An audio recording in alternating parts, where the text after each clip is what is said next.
Pagiging transparent sa mga datos ang nakikitang pinakaunang solusyon ni Health Reform Advocate Dr. Tony Leachon upang tuluyang bumaba ang mga kaso ng COVID-19 sa bansa habang nag-aantay ng bakuna. Paliwanag pa niya na kung maayos, mabilis at malinaw ang mensahe sa publiko ay marami ang hindi magpapasaway. So dapat transparent tayo, candid and open, mabilis ang pag-communicate natin.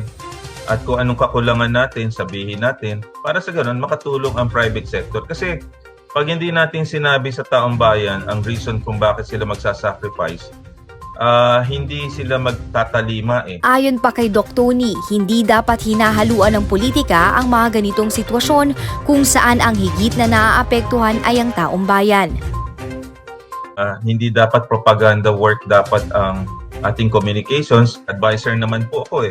Kaya po ako nagbibigay ng solicited remarks and advice para meron naman ho kayong whole perspective o helicopter view of the situation. Hindi yung, oy, boss, tama yung ginawa mo. Galing na ginawa mo.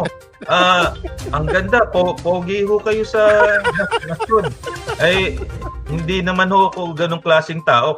Matatanda ang nagbitiw si Doc Tony nitong Hunyo bilang Special Advisor to the National Task Force on COVID-19 matapos manindigan sa opinyon nito na taliwas sa noong binabatikos na Health Secretary Francisco Duque III.